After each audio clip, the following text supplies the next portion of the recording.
took a lifetime to find the person you want to marry. Finding the perfect engagement ring is a lot easier. At BlueNile.com, you can find or design the ring you've always dreamed of with help from Blue Nile's jewelry experts who are on hand 24/7 to answer questions and the ease and convenience of shopping online. For a limited time, get $50 off your purchase of $500 or more with code LISTEN at BlueNile.com. That's $50 off with code LISTEN at BlueNile.com.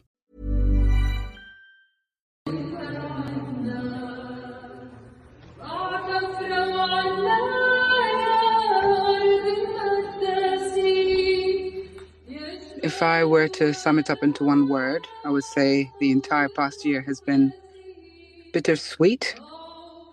I think the last year has been also particularly a special year because we've seen a growing wave of people that care about humanity. I stopped going to church last year because I've been upset at God. Reflecting on this past year, diaspora from Sudan, Palestine and Lebanon sharing some of their thoughts. That's Eva Maria you just heard, and that's her singing. She grew up in Beirut singing at the Maronite Church, an integral part of her life.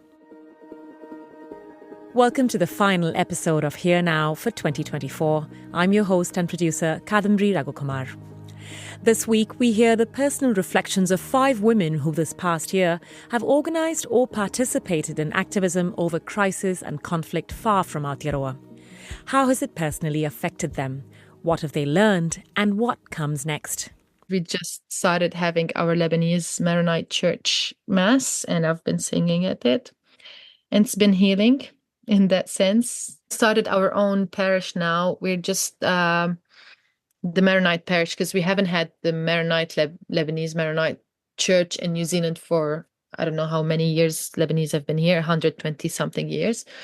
So we just got a priest sent to us from Aussie, and we just had our second Mass on past Sunday. And how has that been? Good.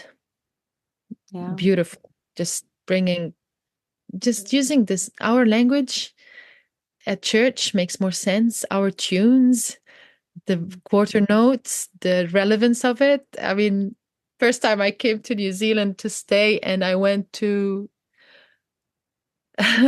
Good Friday service, and all the tunes were in the major key, and I'm like, what? No, where's the drama? Where is the depth of it? It's too happy for a Good Friday. And to be able to sing our own songs and tunes in Arabic and Aramaic, Syriac is healing. Since the war in Gaza began last year, things haven't quite felt the same for Eva. Worse now as it spills over into Lebanon. I stopped going to church last year because it felt irrelevant and so removed from the reality of things. I was angry at God, like do something, but also to go and have someone tell me about compassion and and forgiveness and whatnot. This is where Jesus is from, and you're talking about you. It's not just like black and white of, we should all be at peace together and brothers and sisters and like nothing happened. There's ignorance about the background and the cultural relevance of it. So that upset me. An end to this war can't come soon enough for a country already struggling with an economic collapse. Every few hours, this happens. Israeli warplanes destroy buildings in Beirut's southern suburb. A clip from Al Jazeera on Israel's attack on Beirut, where Eva still has family. There was confusion. There's always worries. The time difference doesn't help either. Like whenever we're sleeping, it's their daytime and vice versa. So when we wake up here, we wake up to the news. This affects our sleep. Even like, should we sleep? What if something happens while we're sleeping?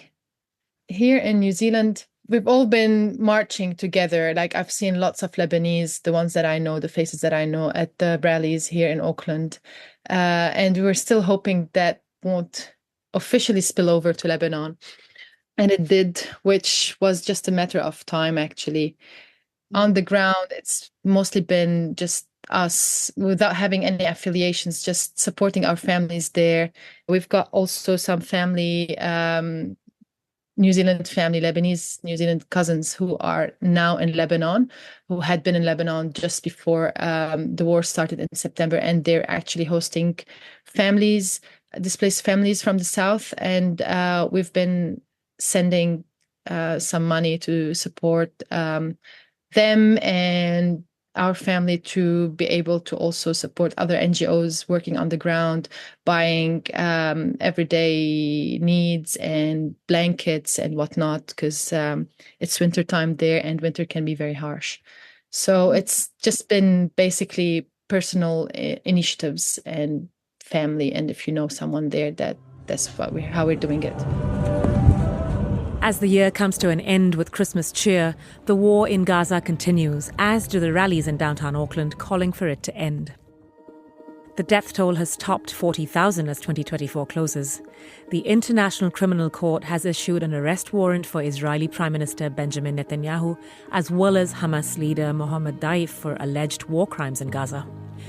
Amnesty International released their report a few weeks ago concluding that Israel is committing genocide in the Gaza Strip. Netanyahu's office has rejected what it calls false and absurd charges, while the Foreign Ministry called Amnesty's report false and based on lies. I reached out to the Ministry of Foreign Affairs about their stance on this. While I couldn't get an interview, they sent me a statement.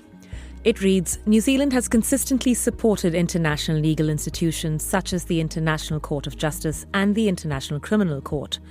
We will continue to be guided by support for international law and support for a two-state solution, the only viable way to ensure peace between Israel and the Palestinians. Avigail Allan has been a regular at the weekend rallies in Auckland. She was born in Israel and came to New Zealand in 1997 with her family and went to Kadima here in Auckland.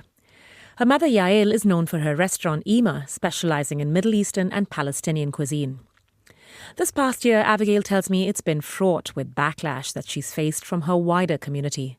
The reason? Her activism with her group Dayenu, New Zealand Jews Against Occupation. It's probably best that I speak personally because, not all of the people in my group are Israeli or connected to Israel, but I am. Unfortunately, I am because it just weighs really heavily on me. Honestly, I had a friend ask me this recently. They said, what does all of this do to your identity? It's just changed my life completely. I really don't I didn't shy away from the fact that I'm Israeli, that I'm an Israeli citizen, that, my grandparents, great-grandparents and great-grandparents are all buried over there and I grew up there. I used to never shy away from it, but now I definitely feel really disconnected from my family and my people over there. They've never seemed so unfamiliar to me because the violence is so widespread and supported by Israeli society. It's just so, I look in the mirror now and I don't really know what I'm looking at. Your activism, has that in any way affected your relationship with your immediate community here? I kind of laugh because it definitely has. We've our group has been around for about 10 years now. So we've been publicly, supportive of the Palestinian cause and, advocating for human rights for, almost a decade. We face a lot of backlash. You get a really strong reaction from the mainstream Jewish community. I was raised among it. And I was taught a lot of fear. I've been thinking about this a lot. That before I kind of woke up to the reality of how Palestinians are treated by my country, and I was really afraid. I was Islamophobic. I was phobic. I'm not surprised that the response is so hostile. But, I don't need a synagogue or a rabbi to tell me if I'm Jewish or not, because I am Jewish. In the new year, I'll just continue being Jewish and proud and vocal, and that does keep me going. And the people, our community around us keeps us going. Particularly our other kind of Palestinian and tangata whenua comrades. They've just been amazing this whole year. Though it came at a huge sacrifice to be vocal and be public, it was still worth it because now I'm not afraid. So it's worth it. It's worth it. It's freeing. Our people are not free until we liberate Palestinians. Throughout this year, people in the diaspora have taken bolder steps than they may have in the past. Syrian-born, Auckland-based Palestinian Rana Hamida took the decision to join the Freedom Flotilla this year. It's a fleet of ships from different ports around the world on a mission to end the blockade on Gaza. I know a lot of people was like, oh, this is so brave. This is such a proud thing. I don't actually feel like it is that. It's just responsibility. A lot of the people that were on the flotilla, they were worried about me going, and they were deciding, even the people that were wanting to go all the way, many of them, they were just like, they didn't want me to go. They were very worried. And also like the fact that I do art, I was sharing it all over. And even I met with Palestinian people on the way that were like, do not go. If you're doing this, then you're just handing yourself on a golden plate. And that doesn't help the movement. So my decision to stay, it's almost like by default, another conviction of the responsibility that I have and that I will continue to. We actually do need to embody what we believe in and do that and not be stopped or stop ourselves because we think that we can't do anything.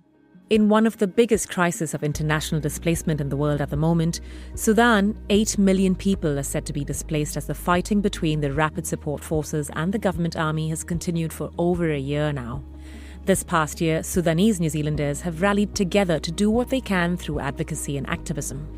Fatima Sanussi brought art and activism together through her project called Do You Still Dream?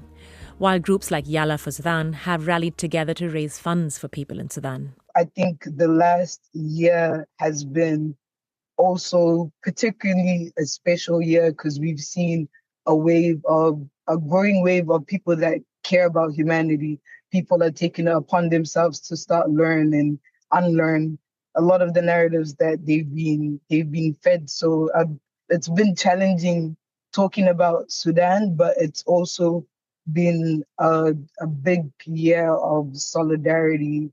When I first created this space, I did understand that for me, I felt like there was a need for a place where kind of that bridges that gap through the narratives of us being in the diaspora and navigating third culture identity and the narratives of conflict and war and the reasons for our displacement.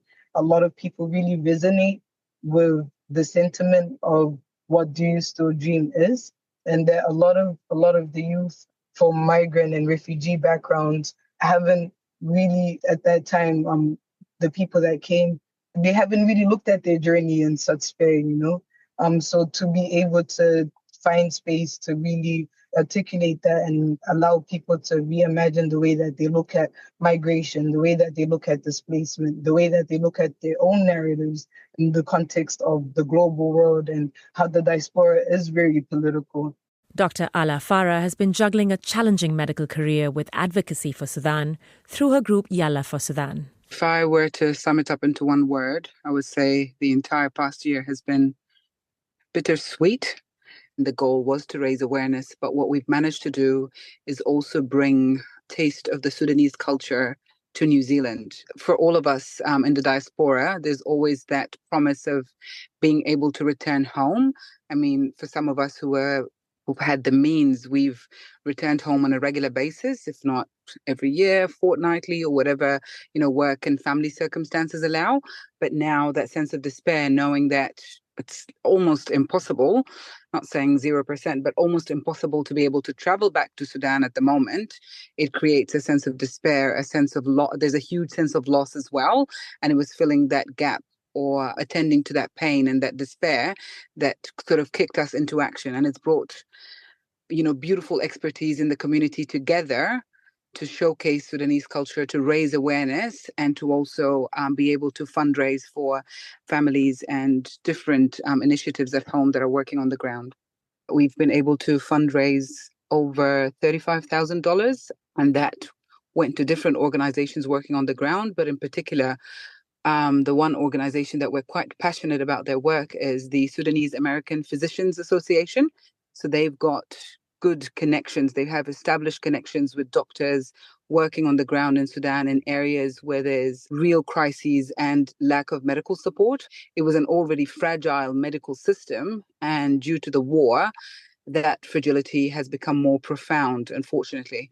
There were food kitchens that were set up in Durman, so some of those funds went directly to those food kitchens that are working on the ground. Here in New Zealand, the community has been lobbying local MPs and the government for humanitarian visa pathways to New Zealand for their family members stuck in places like Gaza and Sudan, as was the case with Ukraine. Andrew Lockhart, National Manager, Refugee and Migrant Services, said in a statement to me that New Zealand accepts refugees as part of the UNHCR quota, but in Palestine it's the UNRWA that's responsible for humanitarian assistance, and there's no specific humanitarian pathway for either Gaza or Sudan.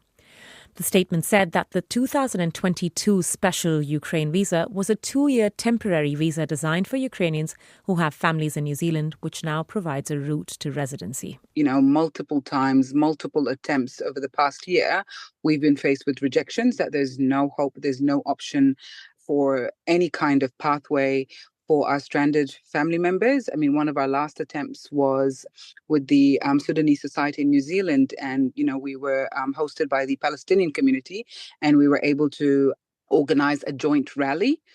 And again, the goal of that was to sort of put some form of pressure on the government to say that this situation in Sudan is still happening. We're still hoping that there would be some kind of visa pathway that is created for our family members, but unfortunately, that is not the case. So that aspect of it is quite frustrating and disheartening. But in terms of the different events that are happening, I think the beauty of it is that it's just brought the diaspora together in some shape or form, and it's healing in some shape or form for us. A somber reminder of other realities in the world as Sudanese, Lebanese and Palestinian diaspora in Auckland reflect on how this last year has been for them as we step into a summer break here in New Zealand. Catch Here Now's new season from the end of January onwards. And until then, keep an eye out for the best of our 2024 series. My name is Kadamri Raghukumar, and throughout this year I've brought you stories from around New Zealand featuring people from all around the world who live here. We'll be back next year with a new season of Here Now. Thanks for listening.